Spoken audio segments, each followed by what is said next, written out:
صبر کے موارد میں سے ایک اہم مورد جو کل بیان ہوا آپ کی خدمت میں کہ ایک عزادار کو اپنی زبان پر کنٹرول رکھنا ہے۔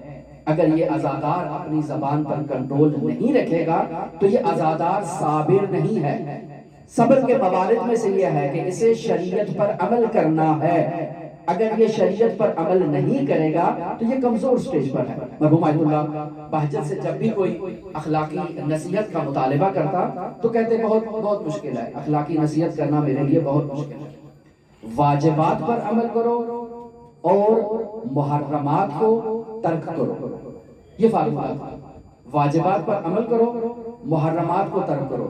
اگر سلوک اللہ میں بلند ترین رتبہ حاصل کرنا ہے تو راز یہی ہے کہ سلوک اللہ کی طرف چلنے والا عارف کبھی واجب کو ترک نہیں کرتا، کبھی حرام کو انجام نہیں دیتا، یہ اس طرف کی شرط ہے۔ اور اگر فرش عزا پر آئے ہیں تو فرش عزا میں وہ عارف کہ جس نے عرفان عزا کو درک کرنا ہے اور سلوک الحسین کرنا ہے، مقام عندیت پر پہنچنا ہے، واجبات پر عمل کرے گا، محرمات کو ترک کرے گا، یہ پہلی سٹیج ہے۔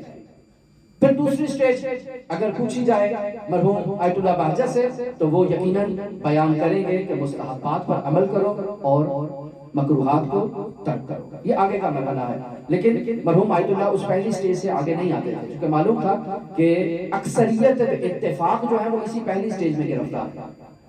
ایک شخص بہت زیادہ نماز تہجد پڑھتا ہے، بہت زیادہ وہ واجبات پر عمل کرتا ہے، لیکن ایک گناہ بھی اس کی زندگی میں کوئی ایسا ہے جسے وہ اہمیت نہیں دیتا۔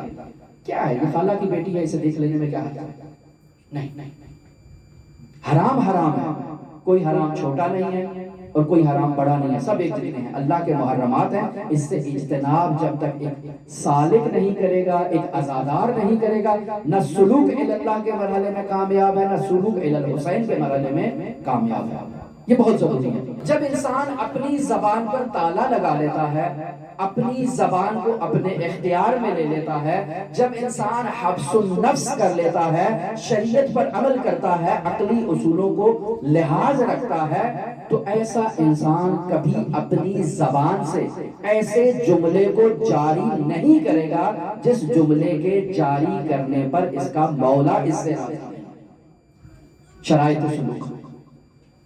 شرائط سلوک مجلس عزا، عزادار کبھی کوئی زبان سے ایسا کلمہ جاری نہیں کرے گا کہ جس کلمے کے جاری ہونے سے حسین ابن علی ناراض ہو جائے، حسین ابن علی رنجیدہ ہو جائے۔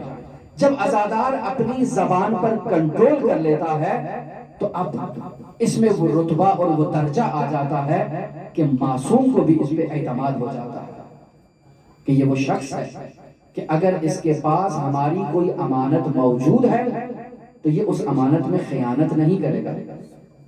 یہ اہل بیت کا محرم راز ہے، محرم اسرار ہے۔